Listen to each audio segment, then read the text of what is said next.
देवादिदेव आदिम तीर्थंकर श्री ऋषभनाथ भगवान की, देवादिदेव श्री पार्श्वनाथ भगवान की, वर्तमान शासन नायक श्री वर्धमान महावीर भगवान की, परम पूज्य आचार्य गुरुवर श्री विद्यासागर जी महाराज की, आचार्य श्री समय सागर 10 लक्षण महापर्व का आज यह दूसरा दिवस है। जब हम क्षमा धर्म से आगे बढ़कर के मार्दव धर्म की ओर आते हैं, जब हम इन धर्मों की भावना करते हैं, इसके विषय में विचार करते हैं, तो हमें यह अनुभूत होता है कि धर्म हमारी आत्मा में स्वयं ही उत्पन्न होता है। धर्म हमारी आत्मा में स्वयं ही प्रकट होता है और इस धर्म को प्रकट करने के लिए हमें कुछ वैचारिक मंथन अपने अंदर करना पड़ता है। धर्म की शुरुआत व्यक्ति के विचारों से चलती है, उसके भावों से चलती है। सबसे पहला विचार व्यक्ति के जीवन में जब आता है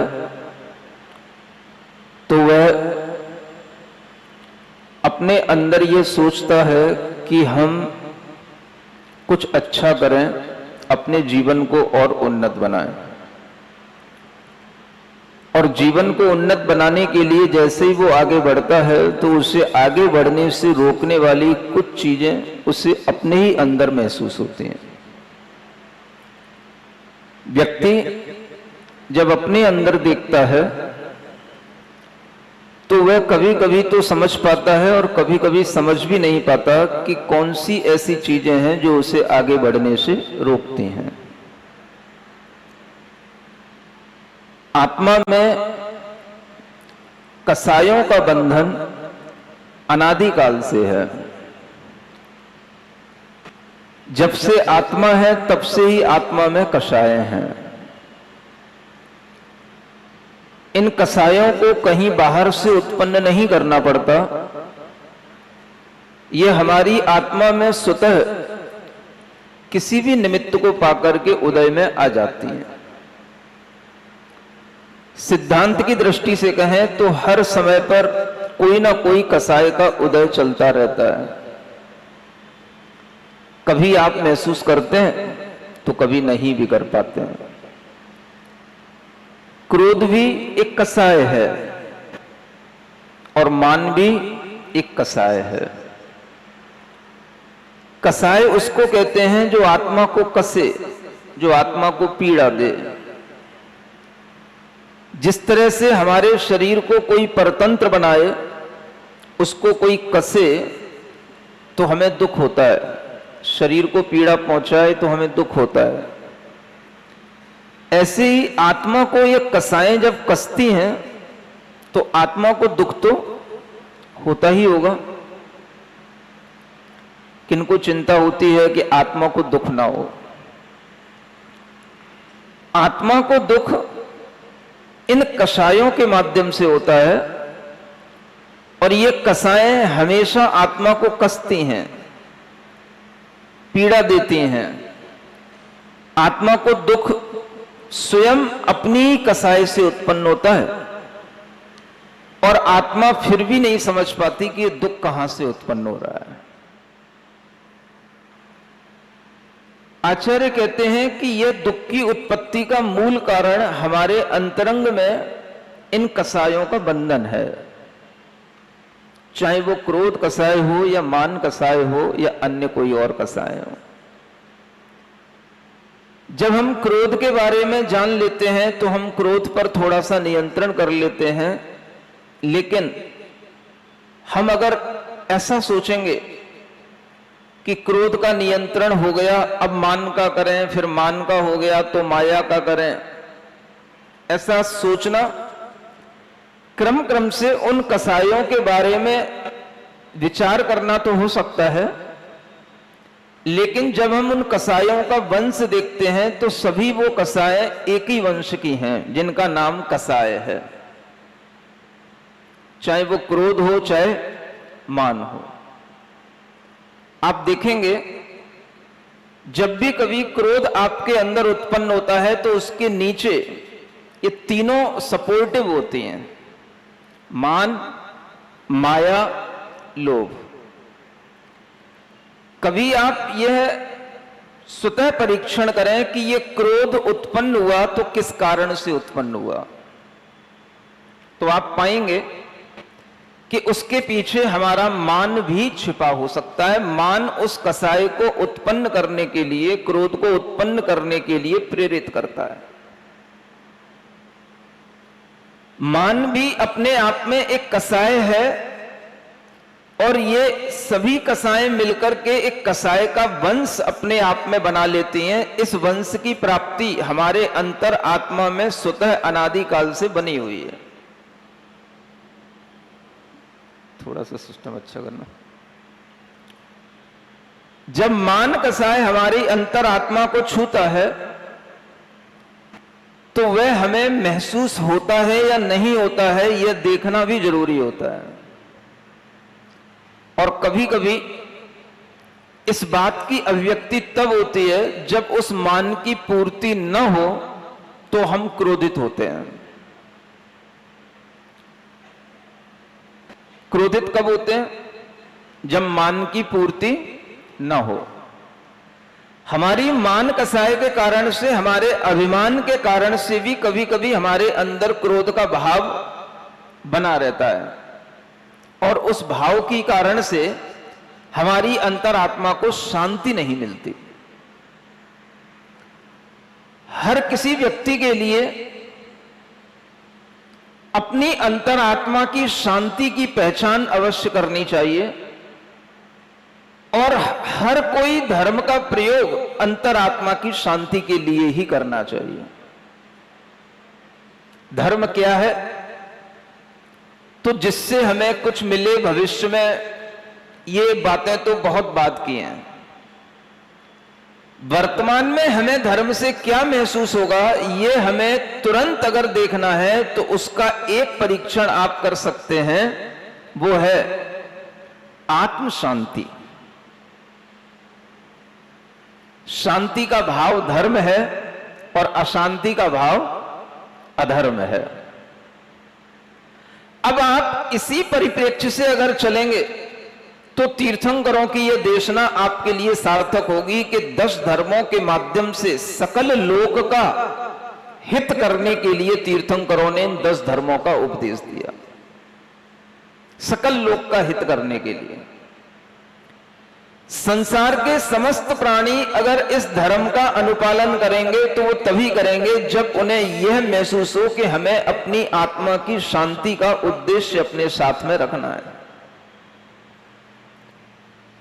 क्रोध आता है तो अशांति आएगी, मान आएगा तो भी अंतरात्मा में अशांति महसूस होगी।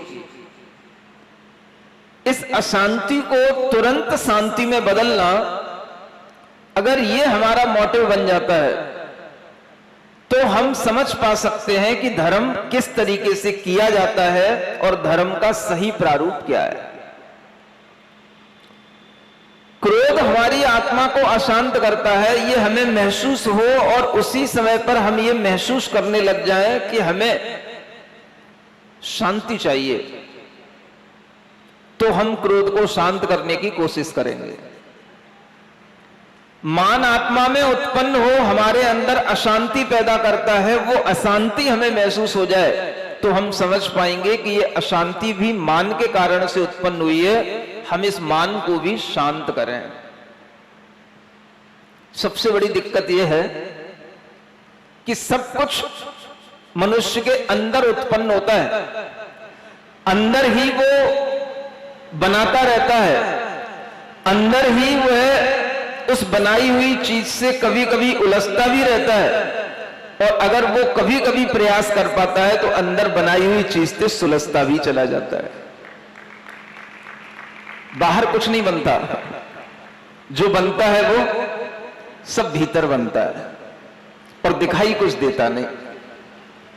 दिखाई तो केवल मनुष्य देगा, 2 आंखें, 2 हाथ, 2 कान, ये मनुष्य की सामान्य जो पहचान है बस वो सामने दिखाई देती है, लेकिन भीतर वो क्या बुन रहा होता है ये किसी को दिखाई नहीं देता।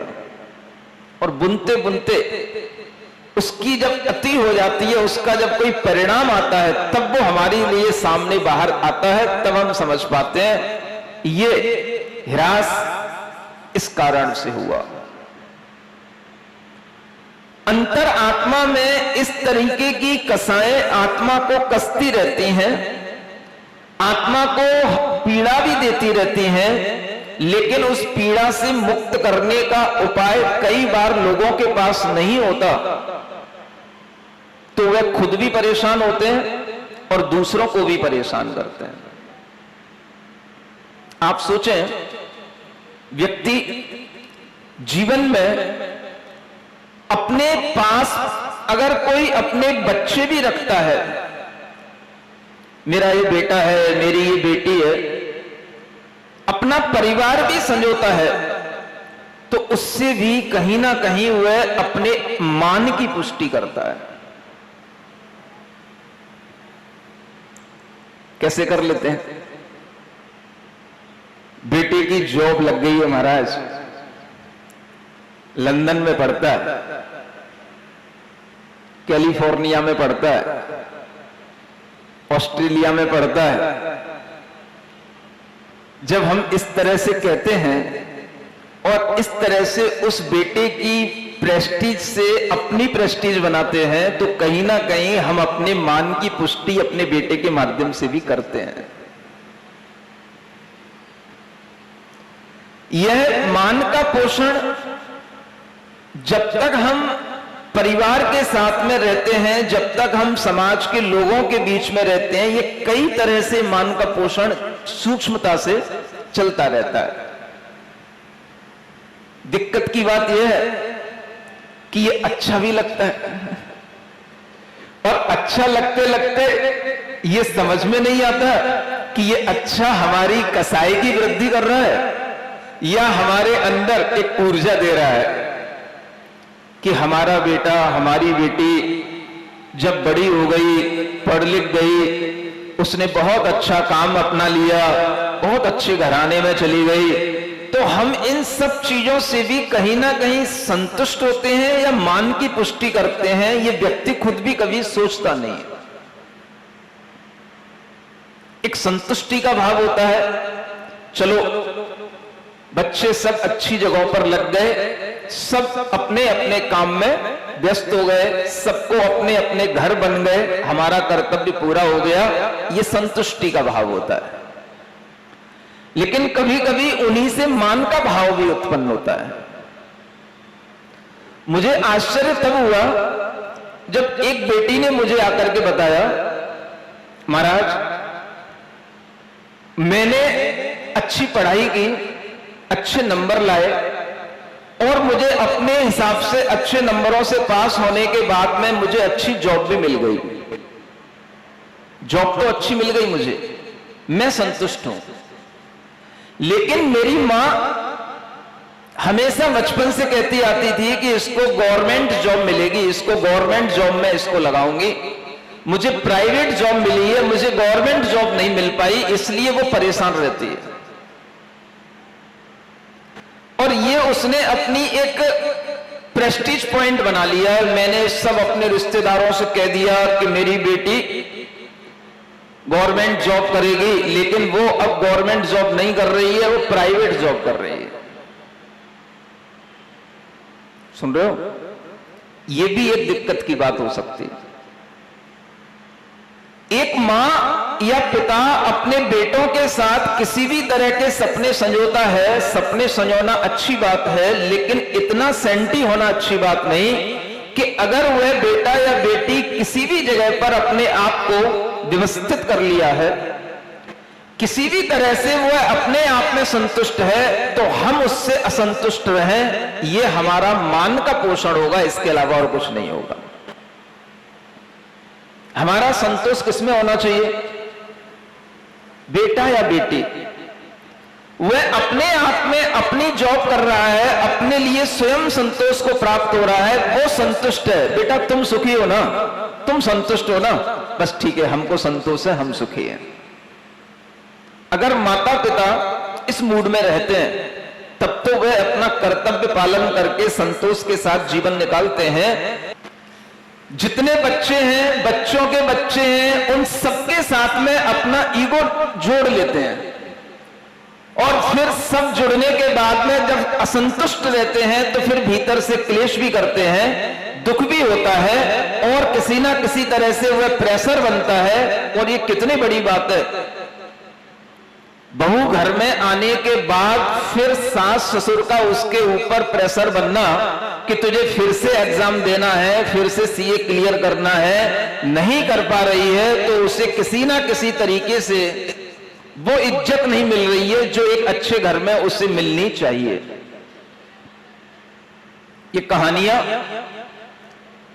कोई पुराणों की कहानियां नहीं है, ये कहानियां कोई चतुर्थ काल की कहानियां नहीं है, ये कहानियां वर्तमान की कहानियां हैं जो मैं आपको बता रहा हूं। बच्चों के साथ जरूरत से ज्यादा उम्मीद माता पिता की जुड़ जाना, यह भी बच्चों के लिए परेशान करने की चीज है और स्वयं को भी परेशान करने की चीज है। और यह सिर्फ और सिर्फ किस लिए? तो आप अपनी अंतरात्मा से पूछिए, सिर्फ और सिर्फ इसलिए कोई मेरा रिश्तेदार कहे बेटा क्या है, बेटी क्या है, कोई मेरा समाज में जब कोई पूछे तुम्हारी बेटी क्या कर रही है, तो मैं गर्व से कह पाऊं हाँ मेरा बेटा आईएएस है, मेरा बेटा सीए है, सीएस कर चुका है। ये माता पिता की जो अपनी भावनाएं बच्चे के साथ इस रूप में जुड़ जाती हैं, और कभी कभी बच्चे इन भावनाओं को जब पूरा नहीं कर पाते हैं तो दोनों ही परेशान होते हैं। अब बताओ घर कितना सा, माता पिता, एक बच्चा, दो बच्चा। अब उसके कारण से जब पूरा घर परेशान होने लग गया तो इसका मतलब है कि आपने घर में खुद ना खुद परेशानी पैदा कर ली, और ये परेशानी किस कसाई से उत्पन्न हुई? इसका नाम है मान कसाय। समझ में आ रहा है ना आप लोगों को? हाँ, ये मान के सूक्ष्म रूप हैं। घर घर में जो चल रहे हैं, पल रहे हैं, और इन्हीं से हम आगे बढ़ रहे हैं। हमें यह सोचना चाहिए आज के दिन प्रैक्टिकल रूप में वो समर्थ बने, अच्छे परिवारों से जुड़े, अच्छा अध्ययन करें, अच्छी जगह जॉब करें। ये सब अच्छी बातें हैं, अच्छी भावना है, इसमें कोई दिक्कत नहीं है। खूब ऊंचाइयां छुए, खूब बड़ी बड़ी उनके लिए पैसा मिले, शोहरत मिले, सब मिले, ये सब अच्छी भावनाएं हैं, मैं इनको बुरा नहीं कहता, सुन रहे हो? लेकिन अगर ये सब बच्चे न कर पाए तो उससे अपने आप को निराश करना और बच्चे के लिए बार बार कमेंट करना, उसको किसी ना किसी तरीके से अपमानित करना, ये आपकी सबसे बड़ी मान कसाई कहलाएगी। नहीं तो बच्चा सोचता है कि मैंने अपनी जिंदगी में क्या गलती कर ली, मैं किसी ना किसी तरह से अपना काम तो कर सकता हूं, लेकिन अपने माता पिता के अनुकूल नहीं कर पाने के कारण या उनकी सोच के अनुसार नहीं कर पाने के कारण से मेरे माता पिता मुझसे दुखी रहते हैं। मेरे लिए यह भी एक बहुत बड़ा दुख है महाराज, और ऐसा दुख भी मुझे कई बच्चे आकर के बताते हैं। हर माता पिता के लिए यह देखना है कि हम जब स्वयं में सक्षम हैं, बच्चा भी स्वयं में सक्षम है, तो हम छोटी छोटी सी बातों के लिए द्वंद्व क्यों पैदा करते हैं? ये द्वंद्व कहलाते हैं। द्वंद्व समझते हो? दो के बीच में जो कुछ भी कहा सुनी होती है, इसका नाम है द्वंद्व। दो के बीच में कुछ भी जो अनमन होती है उसका नाम है द्वंद। दो के बीच में कुछ भी जो कलह होती है उसका नाम है द्वंद। दो के बीच में कभी आमना सामना प्रेम से नहीं होता, इसका नाम है द्वंद। और जब तक द्वंद चलता है समझना मार्दव धर्म अभी आ नहीं रहा है। किसमें नहीं आ रहा? एक में नहीं आ रहा कि दोनों में नहीं आ रहा? एक भरत जी है, एक बाहुबली जी है, और दोनों भगवान तीर्थंकर के पुत्र हैं। जब दोनों आमने सामने हैं तो किस कारण से आमने सामने हो रहा है? जब हम भरत और बाहुबली को देखते हैं तो ये आश्चर्य में पड़ जाते हैं कि युग की आदि में ये दो महान आत्माएं कैसे एक दूसरे के सामने खड़े हो गए, और दोनों एक पिता के पुत्र हैं। कोई लोग कहते हैं भरत की गलती है, कोई लोग कहते हैं बाहुबली की गलती है। मुझे आज तक समझ में नहीं आया कि गलती किसकी है। ये भरत के पक्ष के लोग कहते हैं भरत चक्रवर्ती जब सतखंडाधिपति हैं, दिग्विजय से चक्रवर्ती पद उन्होंने अर्जित कर लिया है, उनका चक्र पूरे 6 खंडों पर घूम चुका है, तो ये क्लियर हो चुका है कि वो भरत चक्रवर्ती हैं। तो भरत राजा को चक्रवर्ती के रूप में बाहुबली को स्वीकार कर लेना चाहिए। सुन रहे हो? फिर दूसरे पक्ष से पूछता हूं मैं, तो दूसरा पक्ष कहता है जब पिता बाहुबली को पोदनपुर का राज्य देकर के गए और पिता ही भरत को अयोध्या का राज्य देकर के गए, तो जब बाहुबली को पोदनपुर का राज्य मिला है तो वह अपने राज्य में संतुष्ट है, तो भरत चक्रवर्ती को उसके राज्य पर अधिकार करने की क्या जरूरत है? बाहुबली को अपने अधिकार में लेने की क्या जरूरत है? ये बाहुबली के पक्ष के लोग सामने बोल रहे हैं। अगर बाहुबली ने लड़ाई लड़ी, वो जीत गए, अलग बात है, लेकिन लड़ाई लड़नी क्यों पड़ी? बात यह है कि आखिर भरत और बाहुबली आमने सामने हुए क्यों? हम यूं माने कि बाहुबली के अंदर कसाई थी जो उन्होंने भरत को राजा के रूप में, चक्रवर्ती के रूप में स्वीकार नहीं किया, या ये माने कि वो स्वाभिमानी थे कि उन्होंने कहा मुझे जो पिता राज्य देकर के गए हैं मैं उस राज्य को ही अनुशासित करूंगा, मुझे इसके अलावा कुछ नहीं चाहिए, तुम पूरे 6 खंड के चक्रवर्ती बने रहो, मेरा पोदनपुर तुम नहीं ले सकते। इस बात के लिए बाहुबली अड़ गए। तुम्हें पूरे 6 खंड से संतुष्टि नहीं हो रही, मेरा एक छोटा सा पोदनपुर है उसको चाहिए तुम्हें, उसको भी अपने अधिकार में लेना है। तो लड़ना उनका स्वाभाविक था, और इस लड़ाई को भी अनेक कवियों ने, अनेक पुराण पुरुषों ने स्वाभिमान की ज्योति के रूप में कहा। स्वाभिमान की ज्योति। आपको सोचना है कि इसमें भरत की कसाय है कि बाहुबली की कसाय है? आप अपने मन से विचार करो। मैं तो आज तक निर्णय की स्थिति पर पहुंचा नहीं, मैं अपनी बात बताऊं तो किसकी कसाय है? और बिना कसाय के कभी द्वंद होते नहीं, और ये सिर्फ मान कसाय के अलावा कोई दूसरी कसाय है नहीं। इसलिए आचार्य कहते हैं निर्द्वंदो निर्मदः शांतो। सहस्रनाम स्तुति पढ़ते हो कभी? जो निर्द्वंद होगा वह निर्मद होगा। निर्मद, हे भगवान आप निर्मद कैसे हो गए? क्योंकि आप द्वंद से रहित हो गए। द्वंद से रहित होगे तो शांति मिलेगी, और जब तक द्वंद में पड़े रहोगे अशांति मिलेगी। घर परिवार में रहने वाले लोग निर्द्वंद हो ही नहीं सकते। निर्द्वंद नहीं है तो निर्मद हो ही नहीं सकते। निर्मद नहीं है तो अंतरात्मा में शांति की लहरें उत्पन्न हो ही नहीं सकती। इसीलिए निर्मद होने के लिए यह मार्दव धर्म की पूजा करनी पड़ती है, और इस मार्दव धर्म का जो पालन करें उनकी पूजा करनी पड़ती है।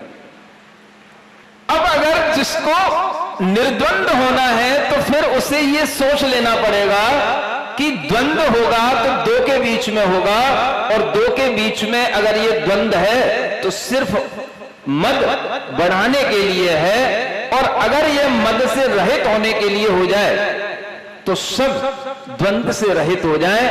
कहीं पर भी द्वंद आप देखेंगे तो वह इसी मान कसाई के कारण से हो रहा आपको दिखाई देगा। भरत और बाहुबली का आमना सामना होना ये युग में, इस इतिहास में एक बहुत बड़ी घटना है। भरत और बाहुबली दोनों मुक्ति को प्राप्त हो गए, पक्ष आज भी बने हुए। मुक्ति को प्राप्त कब हुए? जब दो में से एक ने देखा कि भाई ये द्वंद हो गया और इस द्वंद से अशांति हो गई, और इस द्वंद के कारण से सारी दुनिया में, मुझे भी ये समझ आ गया, सारी दुनिया के लोगों को समझ आ गया कि ये द्वंद केवल और केवल इस अहंकार के कारण से हुआ कि मैं चक्रवर्ती हूं, चलो कोई बात नहीं, तुम्हें राज्य करना है तुम ही कर लो, मैं तुम्हारे राज्य को छोड़ करके चला जाता हूं और मैं ये पोदनपुर भी तुमको दे जाता हूं, लेकिन मैं जीते जी तुम्हारी दास्ता को स्वीकार नहीं कर सकता, क्योंकि मैं ऋषभ देव तीर्थंकर का पुत्र हूं। उस द्वंद को समाप्त करने की पहल किसने की? एक को तो करनी पड़ेगी, नहीं तो डटे रहो। दृष्टि युद्ध कर लिया, जल युद्ध, मल्ल युद्ध, सब युद्ध हो गए, और सब युद्ध होने के बाद भी फिर एक और युद्ध हो गया, चक्र चला दिया। कितना बड़ा द्वंद चरम शरीरी पुरुषों का, किसके कारण से? सुन रहे हो? अपन तुम इस पंचम काल में कितना मान करोगे? अगर मान करने वाले लोगों को देखना है तो इनको देखो। जो बड़ा बड़ा मान भी कर सकता है वो उस बड़े मान को स्वयं में तोड़ने की क्षमता भी रख सकता है, और वह स्वयं सारे राजपाट का त्याग करके वैराग्य को भी प्राप्त हो सकता है। इतना बड़ा अभिमान और स्वाभिमान सब कुछ सामने दिखाई देता है। आपके पास कितना सा मान होगा? छोटा सा अपने बच्चों के बड़े हो जाने का मान, छोटी अपनी किसी भी तरह की कोई भी प्रॉपर्टीज, बंगले, घर, गाड़ियां, अच्छी इज्जत, समाज में प्रतिष्ठा का मान, लेकिन इन सब मान अभिमान को भी इनके सामने छोटा ही समझना। छोटा इसलिए समझना कि अगर हमें अपने मन के अंदर से अपने अहंकार को जीतना है तो आचार्यों ने यही एक तरीका बताया है, वो मैं आज आपको टास्क के रूप में दे रहा हूं। सुन रहे हो? क्या टास्क है? जब भी आपके अंदर किसी भी चीज को लेकर के, चाहे रूप को लेकर, चाहे ज्ञान को लेकर, चाहे बल को लेकर, चाहे वैभव को लेकर, चाहे जाति को लेकर, किसी भी चीज को लेकर के आपके अंदर अभिमान पैदा हो, मान पैदा हो, तो उस समय पर आप अपने मन में ये विचार कर लेना कि हमसे भी बड़े बड़े और रूपवान, ज्ञानवान, बलवान, धनवान, तपस्वी, रिद्धिमान सब हो चुके हैं। हम उनके लिए हाथ जोड़ लेंगे तो हमारे लिए अभिमान चूर हो जाएगा। इसलिए नमस्कार करने को कहा जाता है। नमो अरिहंताड़म, नमो सिद्धाड़म, नमो आयरियाड़म, नमो वज्रायाड़म, नमो लोए धर्म की शुरुआत नमो से है, नमः, नमोकार मंत्र से है। हमें भरत को भी देखना है, बाहुबली को भी देखना है, और हमें भरत को भी नमन करना है, और अब तो बाहुबली को भी नमन करना है, क्योंकि दोनों सिद्ध भगवान बन गए हैं। नहीं समझ आ रहा? दोनों सिद्ध हो गए, दोनों शुद्ध हो गए। अब आपके लिए जो उन्होंने किया उससे कुछ सीख मिलती हो तो सीख ले लो, नहीं है तो नमो सिद्धारम करके भरत और बाहुबली जिस तरह से भी अपने अंतर्द्वंदों से अपने आप को मुक्ति दिला पाए, उनसे प्रार्थना करो कि हम भी अपने अंतर्द्वंदों से ऐसे ही मुक्ति प्राप्त कर लें जैसे आपने कर ली। समझ में आ रहा है ना? अंतर्द्वंद भीतर चलने वाले द्वंद कहलाते हैं, और ये द्वंद जब भी चलते हैं मान कसाय के कारण चलते हैं। अगर मान कसाई की तीव्रता होगी तो ये द्वंद बहुत ज्यादा परेशान करते हैं, और ये द्वंद लंबे समय तक भी चलते हैं, और इन द्वंद्वों के कारण से क्रोध उत्पन्न होता है, इन द्वंद्वों के कारण से माया भी उत्पन्न होती है, इन द्वंद्वों के कारण से हिंसा भी उत्पन्न हो जाती है। सुन रहे हो? क्या हो जाता है? हिंसा पर भी आदमी उतारू हो जाता है इन द्वंद्वों के कारण से। तो जो द्वंद्व से रहित हो गए वही निर्मद हैं, और जो द्वंद्व से रहित होने की अपने अंदर योग्यता रखते हैं वही निर्मद हैं, और जो निर्मद हैं वही शांत हैं। अन्यथा दुनिया में देख लो द्वंद्वों की कमी नहीं है। अमेरिका, रूस, भारत, पाकिस्तान सब आपस में द्वंद्व हो रहा है, द्वंद्व में फंसे हैं।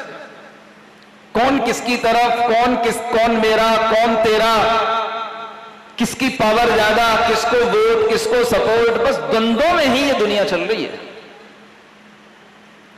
इसलिए दुनिया में अशांति है।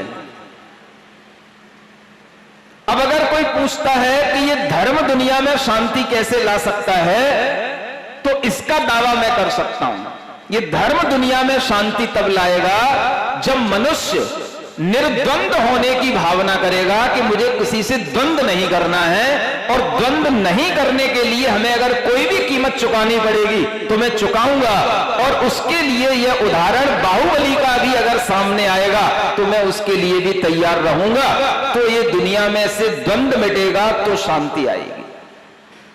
लेकिन आदमी के लिए ये बाहुबली की फिल्म से ज्यादा चीज ये समझ में आनी चाहिए कि बाहुबली जो भरत के भाई हुए बाहुबली, हम उनकी बात कर रहे हैं। ये बाहुबली ने जब पहला कदम ये उठाया कि भाई इस द्वंद्व को मैं अब छोड़ता हूं, क्योंकि मैंने दुनिया की असारता देख ली कि एक भाई भाई के ऊपर चक्कर चला रहा है, इससे बुरी बात और कुछ नहीं हो सकती है। इसलिए लो भरत, तुम सुखी रहो, तुम राज्य अपनाओ, और वो चला गया। सुन रहे हो? अब ये द्वंद कैसे दूर हो?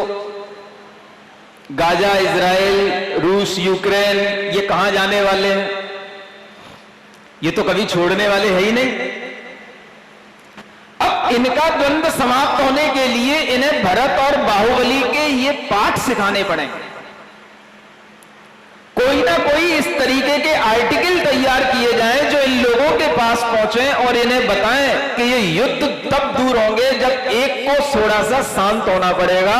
अगर दोनों ही अपनी प्रेस्टीज पॉइंट पर लड़ते रहेंगे तो इस दुनिया में अशांति होती रहेगी, लोग हिंसा से मरते रहेंगे, अराजकता बढ़ती जाएगी, शांति कभी भी दुनिया में आ नहीं पाएगी। दुनिया में शांति मार्दव धर्म से ही आ सकती है। एक दूसरे के प्रति जब तक हमारे अंदर मृदुता का भाव नहीं होगा, कोमलता का भाव नहीं होगा, हमारी अकड़ में कमी नहीं आएगी, तब तक हम इस द्वंद से न खुद को बचा पाएंगे ना दुनिया को कोई संदेश दे पाएंगे। इसलिए बाहुबली ने सबसे पहले यह प्लान बनाया, जब द्वंद्व होंगे तो आपके लिए उस स्थान से हटना पड़ेगा।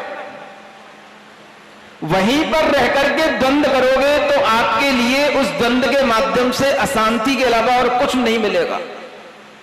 इसलिए बाहुबली छोड़ करके चले गए।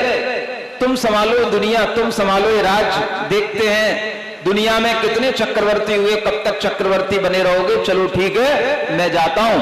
और वो चले गए और तब जाकर के द्वंद्व समाप्त हुआ। लेकिन फिर भी उनके मन में ये बना रहा, भूमि तो सठखंडाधिपति भरत की है, अब क्या करूं।